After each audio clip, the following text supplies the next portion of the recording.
He arrived early, as he had done in the days when punctuality was synonymous with respect. John Keller, 86, leaned his weary body against the wall of the public clinic, tightly clutching an old folder stuffed with test results.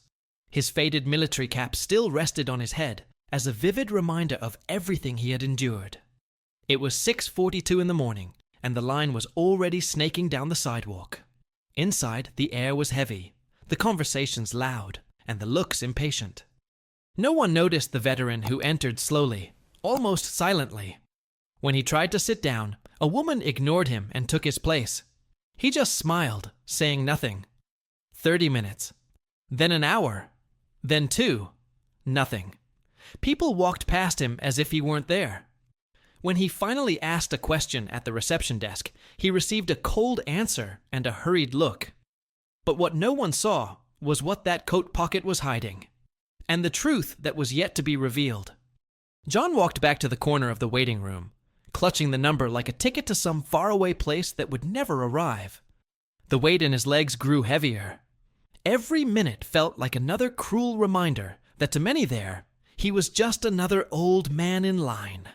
Sweat trickled down the back of his neck, but no one noticed. No one asked if he needed help. When he tried to pull out an empty chair, someone took it first, looking down at him as if his slowness was bothersome. He smiled again, the same smile he used in the trenches to calm the younger ones. But now there were no grenades, no gunshots. There was silence, the kind of silence that hurts more than any explosion. Have you ever felt this? The pain of being ignored, of carrying an entire life on your shoulders and still not being seen. If this moment touched you in any way, share it here in the comments. Tell me, what hurt the most? What would you do differently if you were in his place? Your voice is important here. It shows that these stories still make sense, that the memory of these heroes deserves to live on. So, leave a like if this content spoke to your heart, and subscribe to the channel, because together we can keep alive every memory that the world insists on erasing. And while John leaned against the wall again, trying to hide the pain in his knee and the lump in his throat, something unexpected happened on the other side of the room. John stood, leaning against the wall, with the same discipline he had decades ago, when standing his ground was the only choice between life and death. But now, in that stuffy clinic, where hope seemed more fragile than the body it supported, he felt on the margins of everything. His eyes scanned the room as if searching for a way out, not physically, but emotionally. There was something about that weight that hurt him more than any combat wound, being seen as a nobody. He tried to smile, as he had done during the worst days of the war, so as not to alarm the younger soldiers. But the smile that had once been encouraging now hid a weariness that would not go away. A woman coughed next to him and shifted her position, giving him a judgmental look as if his presence were a nuisance. The man next to him was typing something on his cell phone, laughing at the videos that escaped through the poorly fitted earphones. The sound of the modern world was loud, but no one could hear what mattered. John took a deep breath, searching for air as if searching for memories. He remembered the letter he had received after the last mission. You came back, but you left parts of yourself scattered around the world. That sentence had lived with him ever since. And now, with his eyes fixed on the grimy floor, he wondered how many of those parts were still standing with him there. A security guard passed by once again. Tall, good-looking, hands in his pockets. He looked at John, but didn't see him. As if the military cap were just an ancient accessory, not a symbol of stories buried in the desert and forest. As if the bent body were only a sign of old age, and not of the endless marches, of the sleepless nights, of the losses that cannot be counted in numbers. John tried to talk to him. A subtle gesture, a wave. The security guard just looked away and walked forward. That's when John felt his leg weaken. His knee, once as strong as steel, gave way like old wood. He knelt slowly, trying to compose himself with dignity, one hand resting on the floor, the other on the wall. No one came. One man even frowned as if disapproving of the scene. The souvenirs came in force, as if the hard floor of the clinic was the same as the ravine where he fell the first time, while carrying his injured companion on his back. There, in the middle of nowhere, screaming for help that didn't come. The same silence, the same abandonment. But at that time, he knew it was war. Here, it was routine. His eyes burned, partly from the effort, partly from the memories. He thought about getting up, but he knew his body wouldn't be able to handle it without help. And no one offered. Not a glass of water, not a glance. It was as if the world had forgotten who he was, or worse, as if he had never mattered. The child next door continued to play on his cell phone. The sound of gunshots and digital explosions contrasted with the real silence that crushed John's chest. A nurse rushed past, accidentally kicked the fallen exam folder, and didn't even notice. Papers scattered across the floor, reports, medical histories, everything out of order. John picked them up slowly, like someone picking up pieces of his own life. A lady in line muttered something like, "That old man should stay home." Another responded with a snicker, and John just clutched the paper between his fingers and lowered his head. It wasn't anger anymore, it was acceptance. A kind of bitter peace that only those who have experienced true abandonment can understand. In the midst of this scenario, a voice emerged, weak, curious, almost shy. "Dad, look at his cap. It's the same as the one in Grandpa's picture, remember?" The man looked without paying immediate attention. But something in that sentence resonated. An echo that crossed the noise of the room, the layers of indifference, and reached straight to the center of what hope remained. John didn't notice the boy's gaze. He was too busy trying to remember where it hurt more, his body or his heart. And if what you just saw made sense to you, right here in the comments, there is still respect. Because sometimes that's all it takes to change everything. The door to the clinic swung slowly, creaking as each new person entered. But for John, the sight of it awakened something much deeper. It was like standing in front of the field hospital in Pleiku, the same one where his life had been turned upside down. At the time, a young officer, full of hope, his boots still dirty from the mud of his last mission, had been rushed in after an explosion hit his convoy. He was conscious, but he could barely breathe. They carried him on their shoulders, as they had done with so many others. The difference was that day, he walked in. And left, dragging his steps.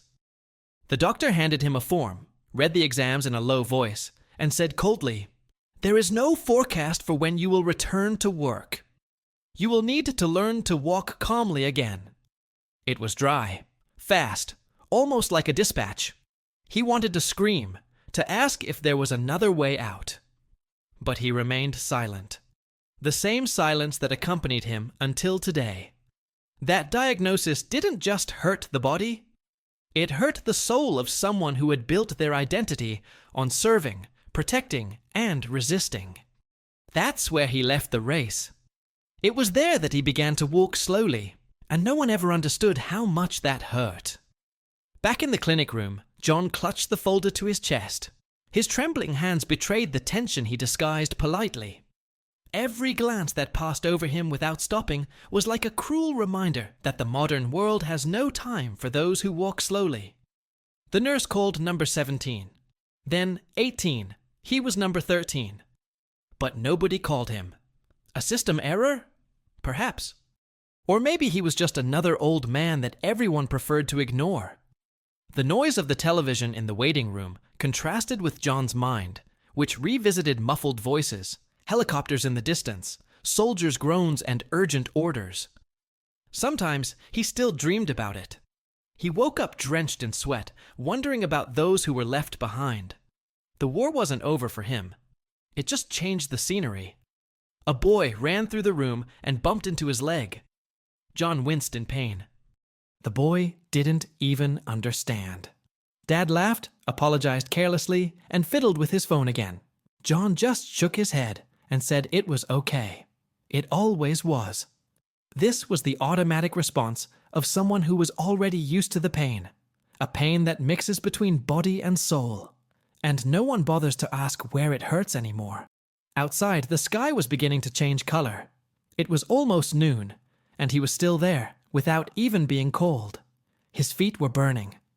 The knee no longer supported me as before. He thought about leaving, but I knew I wouldn't come back.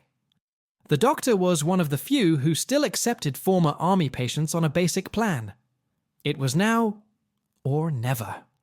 He looked around and realized that no one there knew where the scar that tore the side of his neck came from. No one asked why he was limping. No one knew what that steady, silent gaze hid. What they saw was just an elderly man waiting for a consultation. But what was there was a survivor. In the war, John learned to endure without complaining. He learned that, often, shouting is a luxury. That silent suffering is the only alternative when everything around him is falling apart. And even now, so many years later, his posture was the same. Firm, even if tired. Silent, even if in pieces. But there was something about that day that was starting to move, even if he didn't know it yet. The boy, the same one who had made his father look at his cap, was now staring at him. His eyes were no longer on his phone. They were on John. There was something in the way he looked. A recognition. A connection that no one else there seemed to see. John noticed the look, but looked away. He wasn't used to being looked at like that. As if it had value. As if it were remembered. And it was at that moment that something inside him, even without saying anything, asked for justice.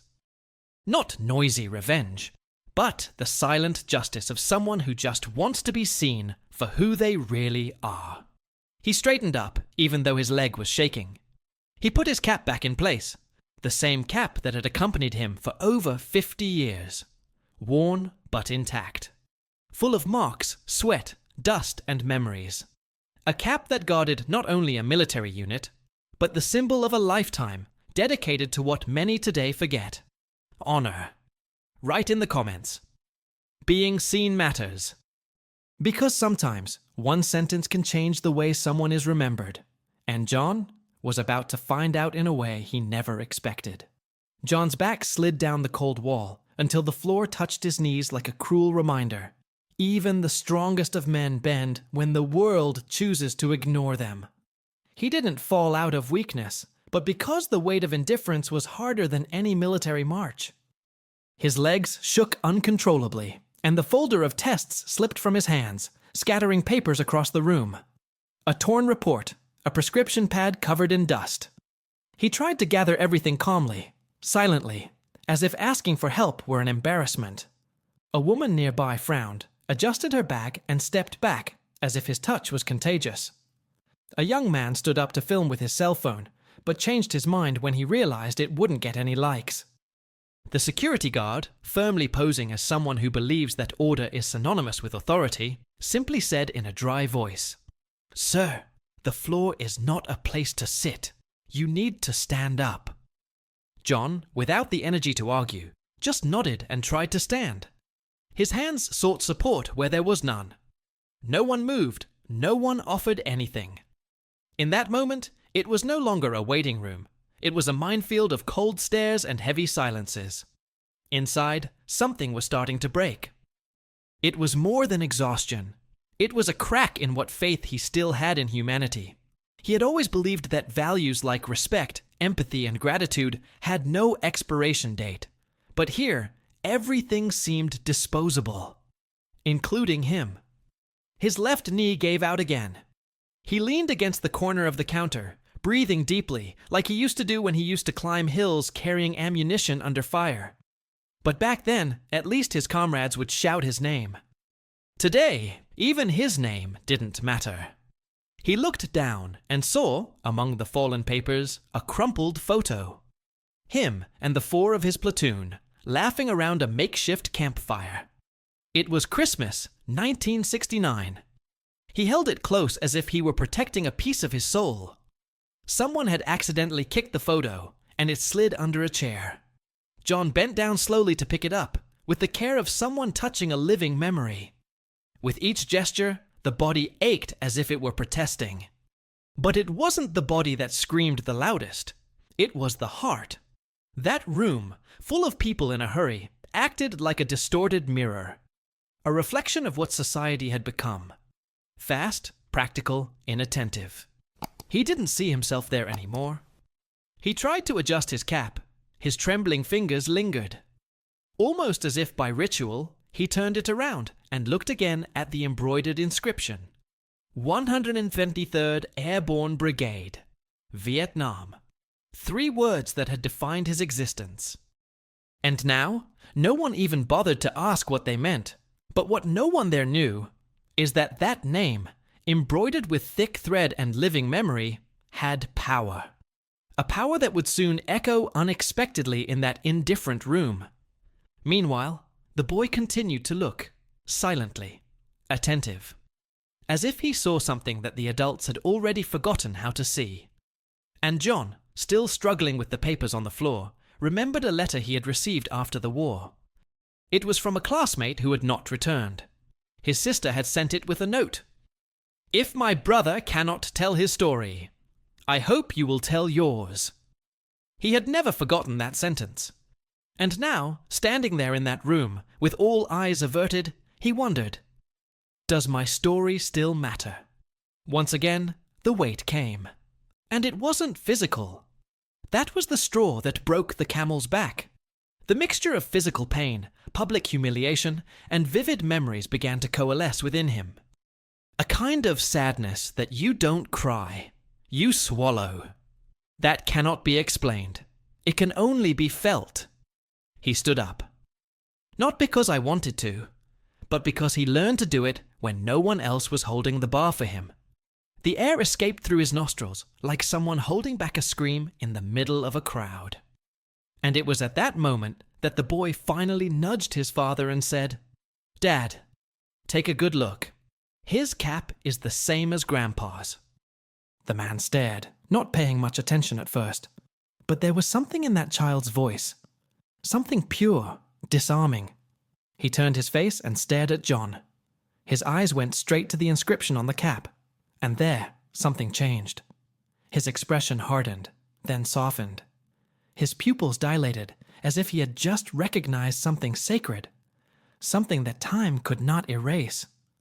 John didn't notice that look. He was still trying to fit the papers into the folder. But the atmosphere was slowly beginning to change.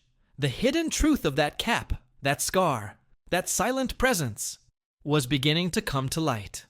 Write in the comments, respect is recognized. Because sometimes that's all a hero needs to hear before everything changes. The silence that filled the room seemed different from any other silence John had faced in that place. It was not the silence of indifference, nor that of someone else's haste. It was a heavy silence, full of meaning, as if for a moment time had stopped to hear those words that still echoed in the air. This here is a living hero. The attendant, who minutes before had barely looked up from the screen, was now staring at John as if she were seeing a ghost.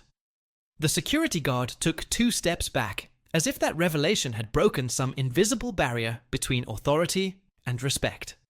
People who were standing turned around slowly. The woman who had taken the seat in the chair lowered her head. Someone turned off the television without anyone asking. The boy's father stood there, motionless, with his hand still on his son's shoulder and his eyes fixed on John's cap. He mentally repeated that embroidered name, almost like a sacred code. 73rd Airborne. It was more than a military reference. For him, it was a link to his own father, who had died 2 years earlier, who never talked much about the war, but who kept that same cap folded inside a locked box. It was the kind of story that was never told, but that remained imprinted in the family's blood. John looked around in confusion. He still didn't quite understand what had changed. He was prepared for another wave of sharp silence or looks of disdain. But this time, there were eyes fixed on him. Real eyes.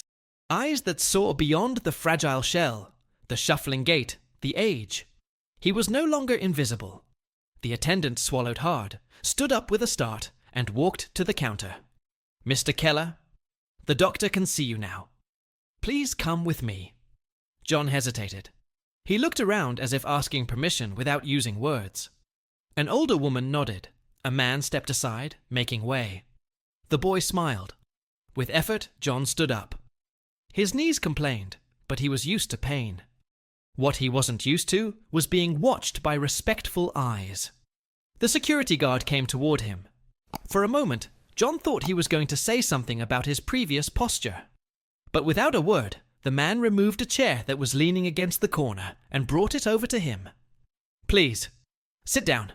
I'll show you to the living room." John accepted, with a slight nod. When the security guard started pushing him, the room fell silent. But it wasn't uncomfortable. It was reverent. Like at military funerals, when no one says anything, but everyone feels it. As he walked down the hall toward his office, he heard muffled whispers. "It's from the 173rd. My uncle fought in Dak To. It's in his cap, look." The transformation was not just in the clinic's attitude.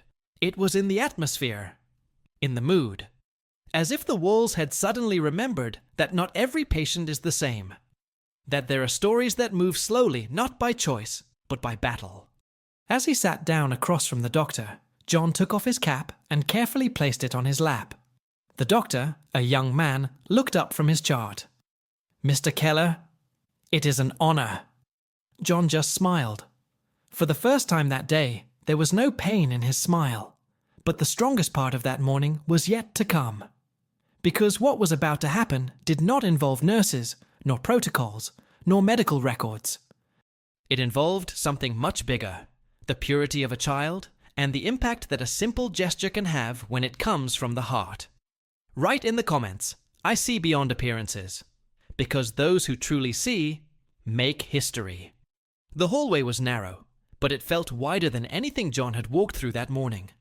As the security guard carefully pushed him forward, and people's eyes still followed him in silence, he felt something he hadn't experienced in a long time. Dignity. It wasn't a prize, it wasn't a favor, it was a silent recognition that he had value. That his story, until then erased by time and the haste of others, was finally having a voice again. The office was softly lit. The young doctor, in a well-pressed lab coat and a respectful expression, greeted him with a firm but unhurried handshake. His eyes went straight to the cap, then to the file, then to John's eyes. 3 simple movements, but for someone who was used to being seen as just one more person, they meant everything. "Did you serve in Dak To?" he asked with a mixture of reverence and surprise. John nodded, with a hint of a smile. The doctor adjusted the chair and sat down. "My grandfather, too. He didn't talk much. But I grew up hearing about the men of the 173rd. I always thought it was a legend. But today, I'm standing in front of one of them." John did not respond. My throat was tight. That was a sentence he never expected to hear from someone who wasn't wearing a uniform. The young doctor began the examination, but with a different care, as if touching something precious. He asked carefully, listened calmly. For the first time, John felt he didn't need to rush. This didn't need to be justified. Outside, the mood was still one of silent astonishment. The boy remained seated, with the drawing on his lap, a sketch colored with crayon. The father, still emotional, held his cell phone without using it. He just watched. There was something in his eyes that mixed pride and guilt, as if he realized that he had almost let that story go unnoticed. Minutes later, the office door opened. The doctor came out first and said something in the attendant's ear. She nodded immediately. Next came John. I was no longer in a chair. He was standing, leaning on a cane that the security guard had brought from inside. The cap was back on his head, and his steps, though slow, seemed firmer. That was when the boy ran to him. In his hands, the carefully folded paper. He stopped in front of the veteran and handed it to him seriously. In the drawing, John was in uniform, but with a red cape over his shoulders and a star on his chest. He was a hero. Not like in the movies, but like the boy's grandfather had always described in a low voice before going to sleep. "I drew you," said the boy, "because now I know who you really are." John took the paper with trembling hands. His eyes filled with tears, but he smiled. "You are the first to see me as I really was." Behind him, the boy's father placed his hand on his son's shoulder, but it was as if he were touching the past with gratitude. The room began to move again, but in that moment, something had changed. The energy, the looks on people's faces, the very air. The security guard insisted on escorting John out. He opened the door for him as if he were a senior officer. And as John walked across the sidewalk into the weak afternoon sun, the silence of the clinic was broken by something unexpected. Applause. Spontaneous. Respectful. As if everyone there somehow knew they had witnessed something rare. John didn't look back, but he listened, felt. He carried the drawing in his hands, and in his chest, something even more powerful. The certainty that his journey had not been in vain. Write in the comments, real heroes don't wear capes, but they leave their mark.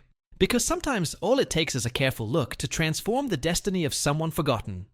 The breeze outside was light, almost timid, but in contrast to the stuffy waiting room, it felt like a breath of freedom. John stood on the sidewalk, the folded paper carefully tucked into his coat pocket. The drawing, simple to most, carried more weight than any medal he had ever received, because it was not drawn by a committee, nor printed in ceremony.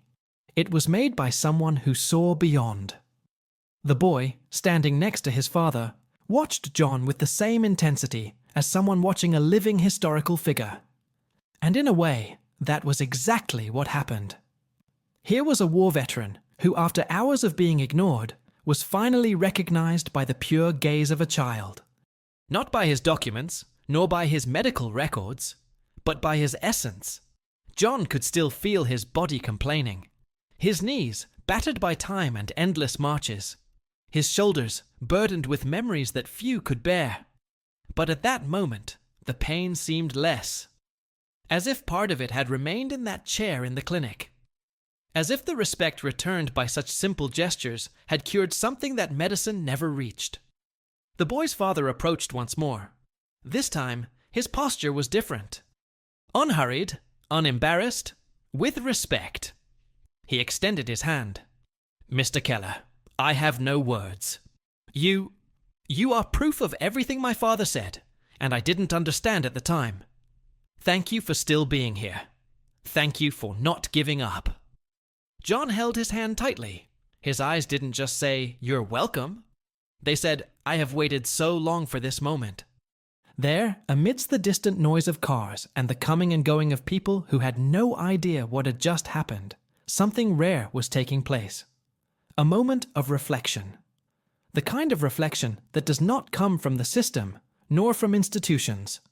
It comes from awareness, from empathy, from recognition. He looked up at the sky. The clouds were beginning to part. The blue appeared with timid clarity, as if even the weather recognized the change in climate.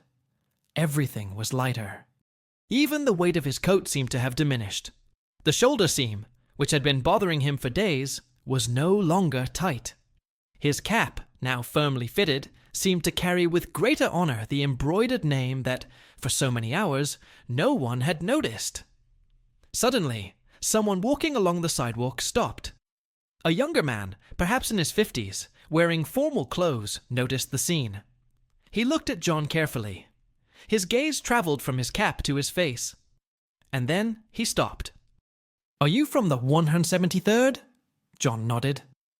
The man placed his hand on his chest, closing his eyes for a second. "My father went too. He talked about the silent thunder. Only those who were there know what that means." John took a deep breath. That name, he hadn't heard it in decades. Silent Thunder was the code for the mission that no one wanted, but everyone accepted, where he lost 2 of his best friends, where he swore he would return, even if only to tell what he had experienced. And now, there, in the middle of some random sidewalk, the name came back, not as pain, but as an echo that crossed time to say, "You have been remembered." John took off his cap, held it against his chest, and for the first time that day, he closed his eyes peacefully. The kind of peace that only comes when something is complete inside. The child pulled his father and asked, "Will he come back here tomorrow?" The father smiled. "Maybe. But what he left here today, will remain for a long time. And that's how real stories happen. No stage, no spotlight. They happen in lines, hallways, sidewalks. They happen when someone is seen, really seen, after years of being ignored. Write in the comments, "I also see with my heart." Because sometimes all someone needs is to be recognized, before it's too late. If you've come this far, it's because this story touched you in some way. And maybe, just like the boy at the clinic, you've also seen something that many people miss. If this made sense to you, leave a comment with the following sentence. I saw the hero. This is how we recognize each other around here. Through empathy, memory, and the little truths that deserve to be told. If this type of story makes you reflect, inspires you, or simply reminds you of what really matters, subscribe to the channel. This helps to keep this proposal alive, to give a voice to those who have been forgotten, and to reveal the value hidden in the most silent journeys. Oh, and if this video touched you, leave a like. It's not just a button. It's a sign that this connection was worth it. There's a video here that continues along the same lines. Click and come with me. There's still a lot of history that needs to be told.